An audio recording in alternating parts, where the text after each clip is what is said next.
You're watching WYLN TV 35.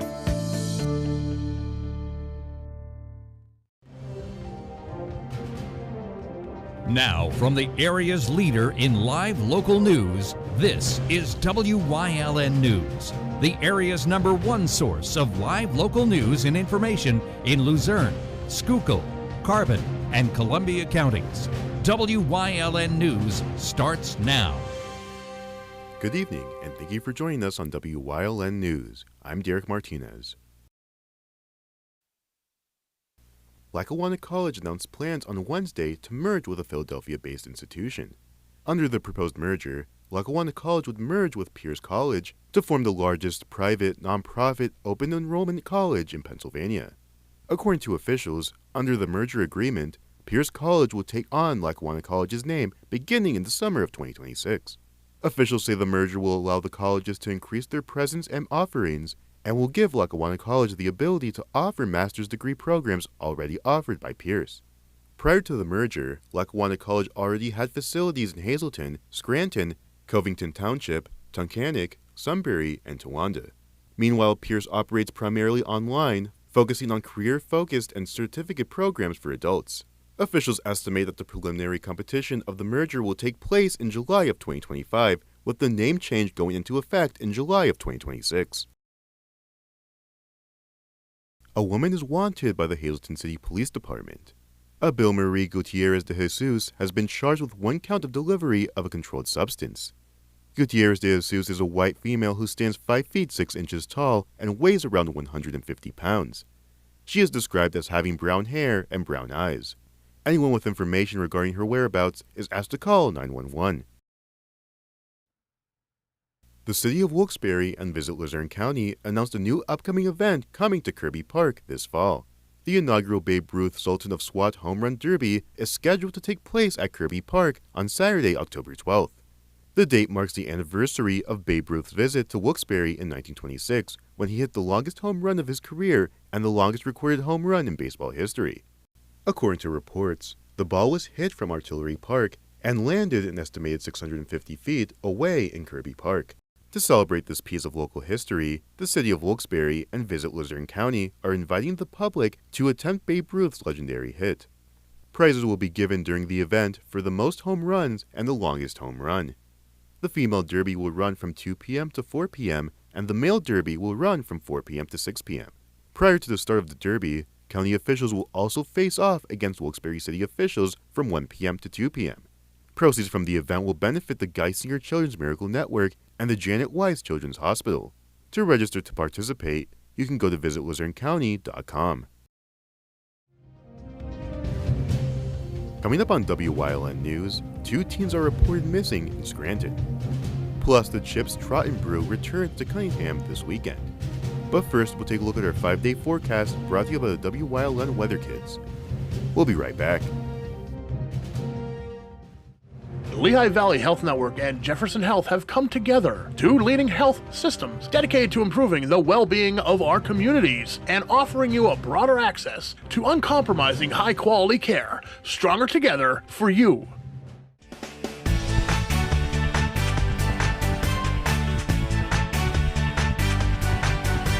My name is Alexander Bonomo, and tomorrow's forecast is sunny.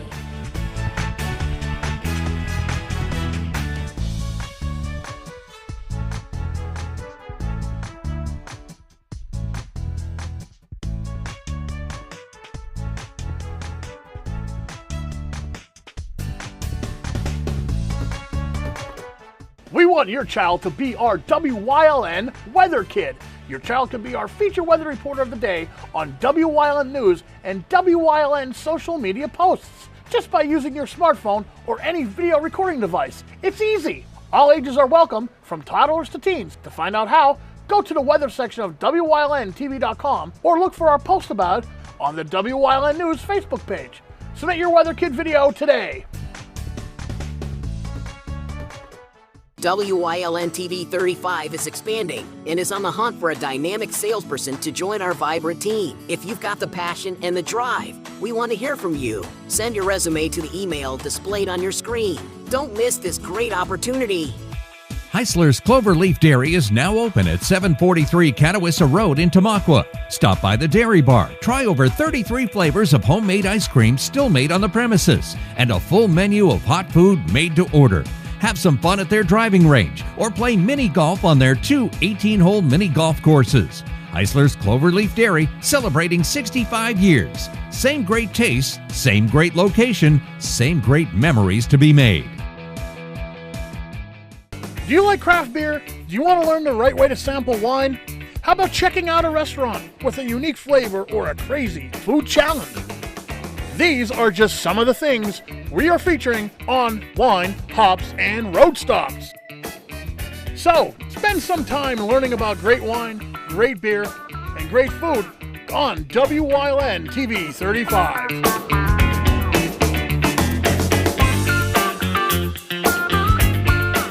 Come shoot at Whitetail Preserve, 118 Boulevard Road in Bloomsburg. Their skeet, trap, and sporting clay fields are professionally designed, and all stations are handicap accessible. Whitetail Preserve has resident shooting instructors certified by the NRA in shotgun, rifle, pistol, home safety, and personal protection in the home. Whitetail can also cater any size event, whether it be a private party, corporate event, or wedding. Call 570-384-2314 or 570-790-8969.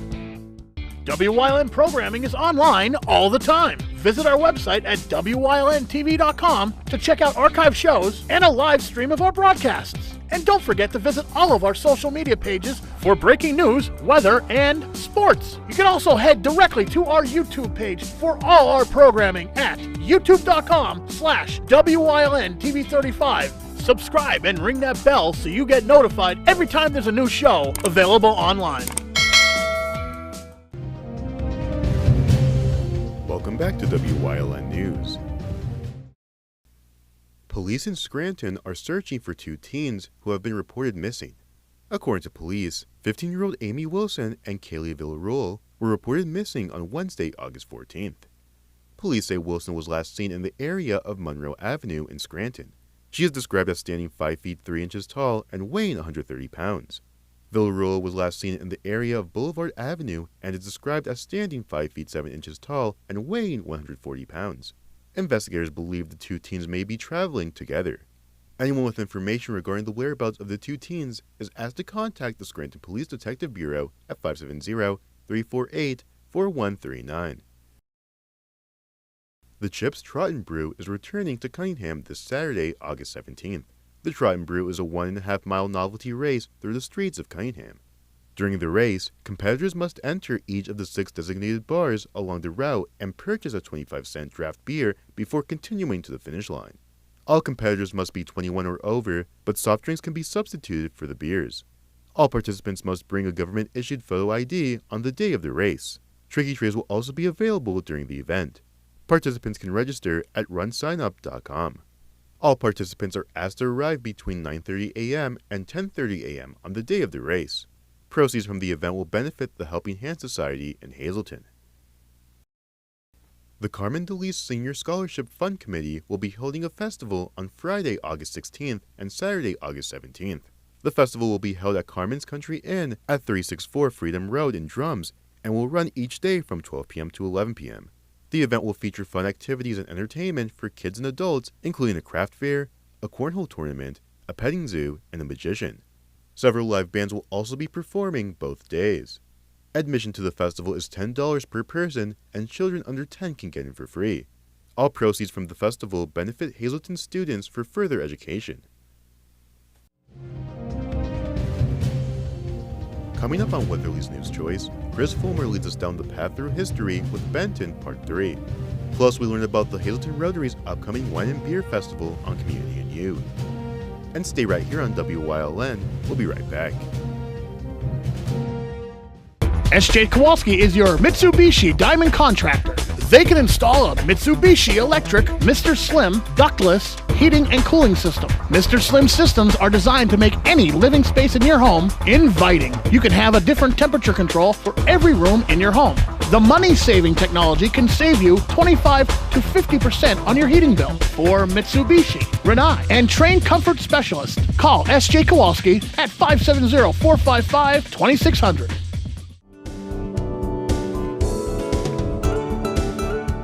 Hi everybody. This week on Let's Talk Chiropractic, I'm inviting Tyree Harris. He has an autistic son. He'll talk about that. He had neck fusion and how chiropractic could be gentle but still effective. So tune in this week.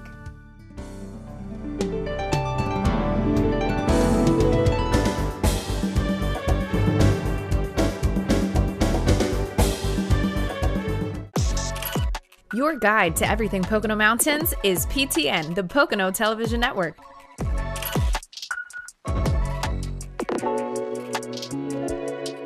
Watch PTN on WYLN. Like and follow WYLN News on Facebook for the WYLN News Midday Update. When it's serious, there's only one health network with seriously innovative health institutes. Lehigh Valley Health Network, your health deserves a partner.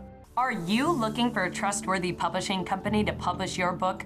One that understands the process and upholds Christian values in its business practices? Introducing Covenant Books, an author-friendly publisher who shares your beliefs and wants to publish your story.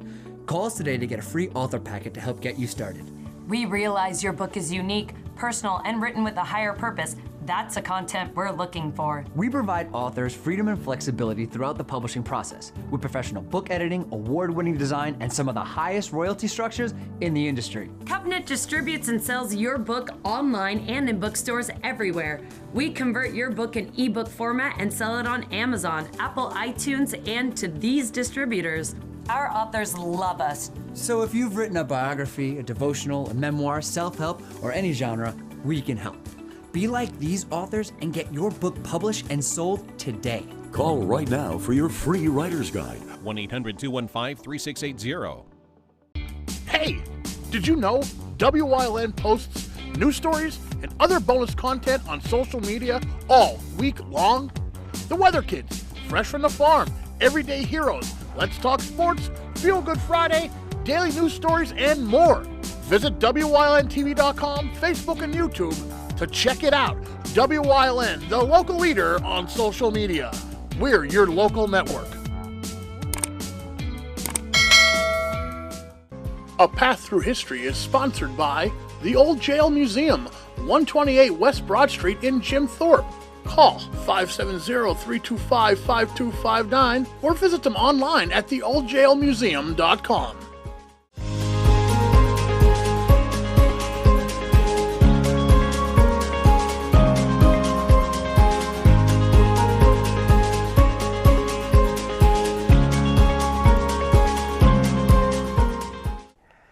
At the turn of the 20th century, Benton was prospering for a town of its size. The Benton Argus newspaper was founded in 1889 and would continue publication until October 30th, 1969. Benton High School had been founded in 1896, and numerous profitable businesses such as the Long Wagon Works, Benton Shirt Factory, and R.T. Smith Planing Mill operate downtown. The Roar McHenry Whiskey Distillery, however, remained the heart of the community.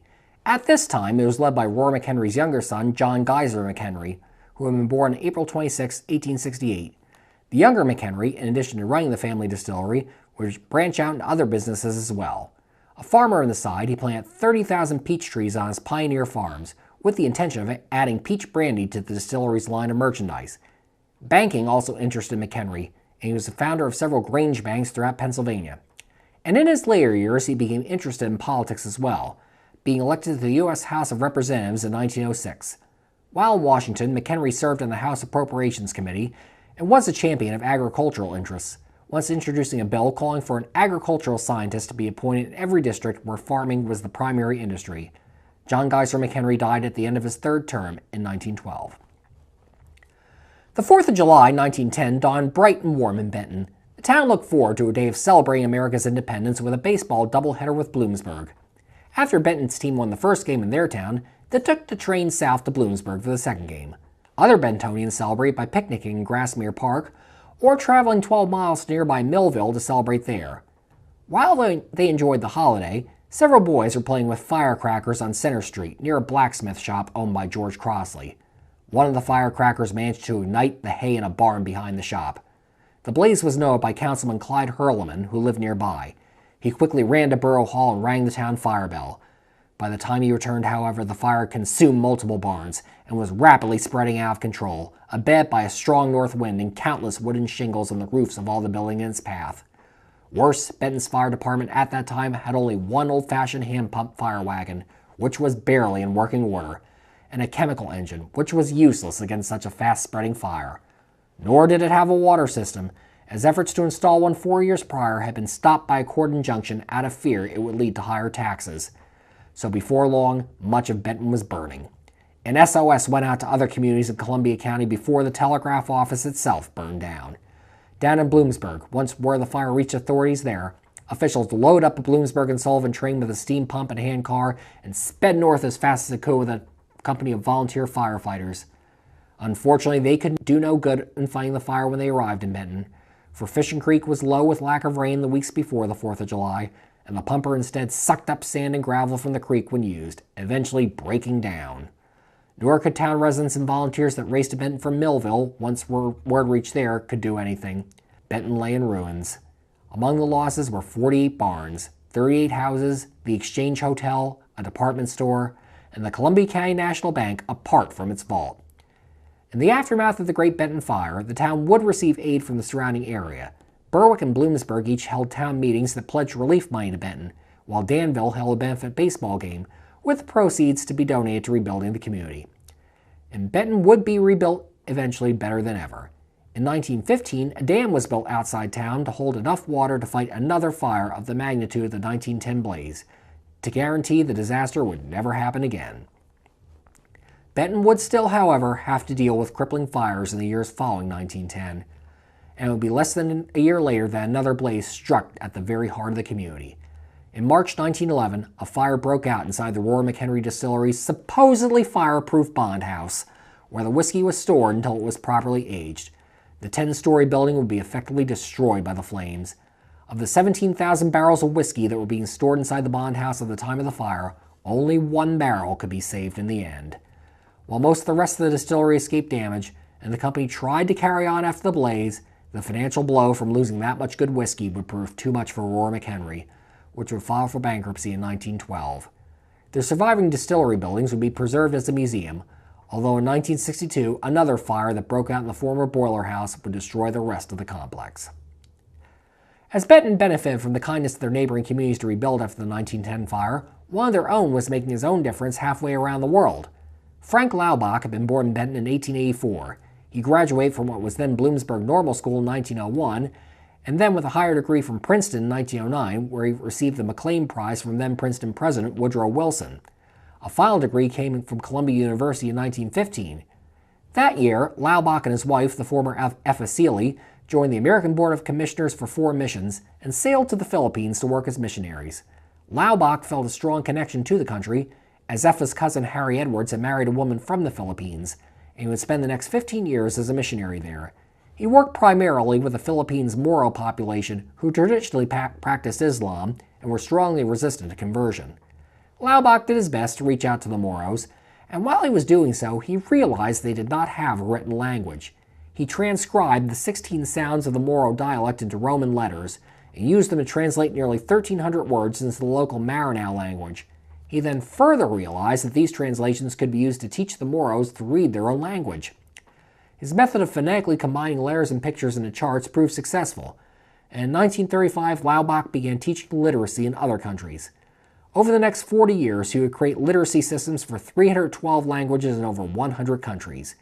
He would use what he calls the Each One Teach One system to spread literacy, in which each adult that had learned to read would then take the time to reach others to read as well. When Laubach retired in 1955, he continued his work through Laubach Literacy International, the World Literacy Committee, and others. Frank Laubach died in 1970 and today rests in Benton Cemetery. His efforts are believed to have taught over 60 million people worldwide how to read. For his efforts, Frank Laubach received a postage stamp in 1984, to date the only American missionary to have this honor.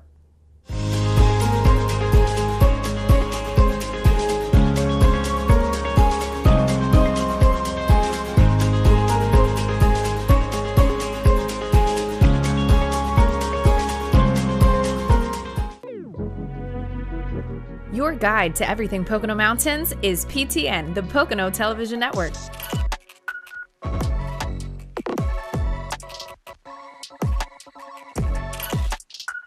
Tune in and see all the unique places to stay and things to do in the Pocono Mountains.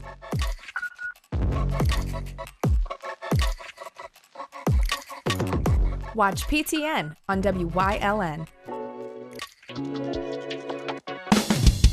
PPW Nation, get ready for the best of PPW Season 2. Join Paul Bowe, E. Julius Kuiper, Alexander Bravado, Tom Mitchell, and Alex Watt as we take you down memory lane and relive some of the best PPW matches of all time. Saturdays at 5 p.m., Sundays at 10 p.m., only on WYLN.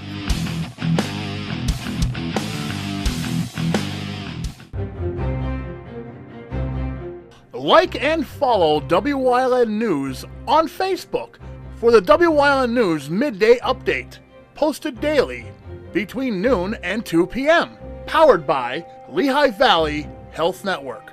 When it's serious, there's only one health network with seriously innovative health institutes. Lehigh Valley Health Network, your health deserves a partner. Come shoot at Whitetail Preserve, 118 Boulevard Road in Bloomsburg. Their skeet, trap, and sporting clay fields are professionally designed, and all stations are handicap accessible. Whitetail Preserve has resident shooting instructors certified by the NRA in shotgun, rifle, pistol, home safety, and personal protection in the home. Whitetail can also cater any size event, whether it be a private party, corporate event, or wedding. Call 570-384-2314 or 570-790-8969. Attention, WYLN viewers, WYLN TV can now be seen on the Hazleton Service Electric Cablevision HD tier, channel 507, and over the air at 35.1. WYLN, we're your local network. When you see news happening in your neighborhood, call WYLN News at 570-459-1869 or email us at news@WYLNTV.com or send us a message on social media through Facebook. WYLN, we're your local network.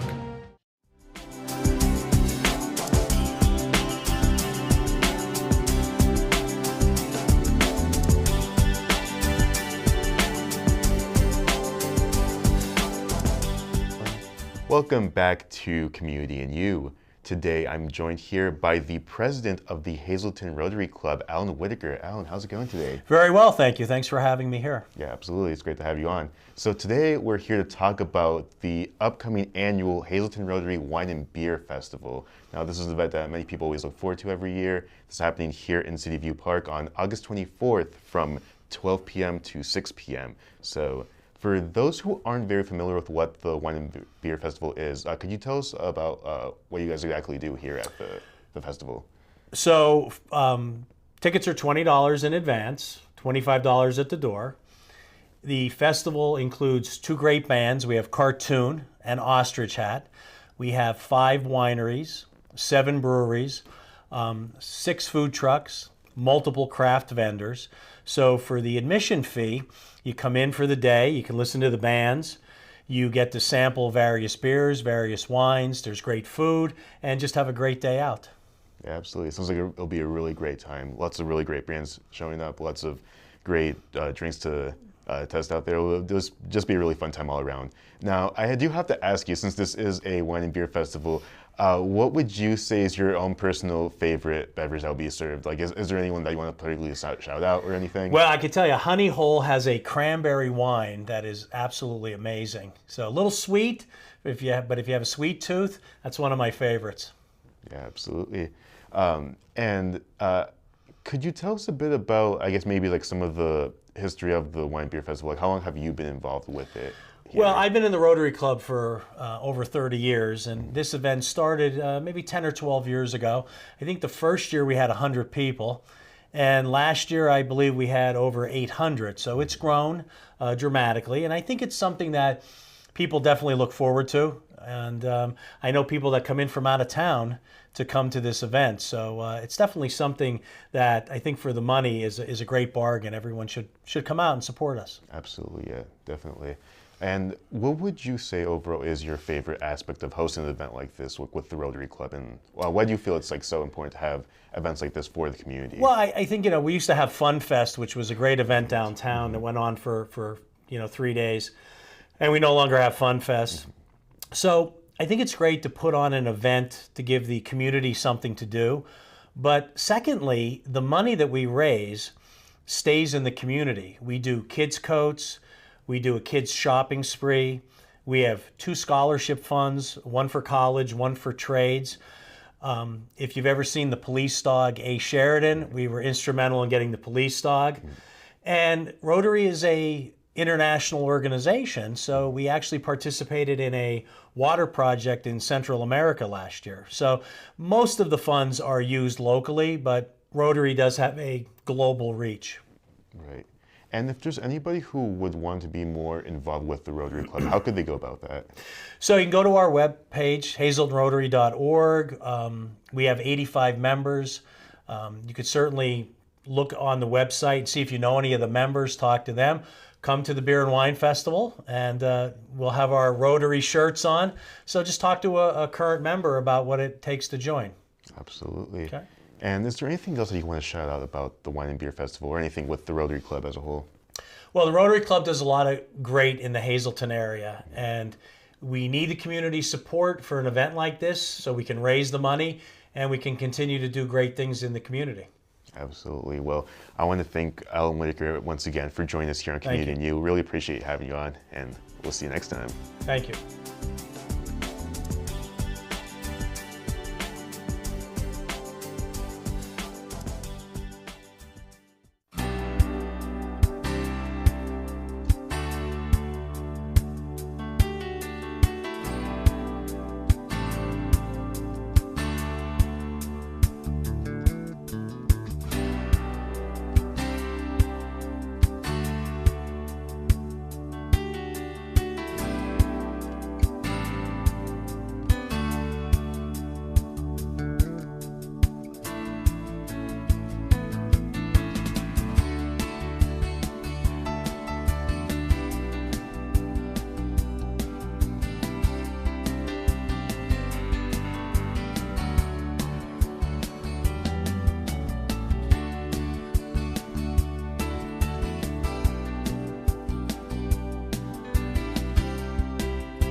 You're watching WYLN TV 35.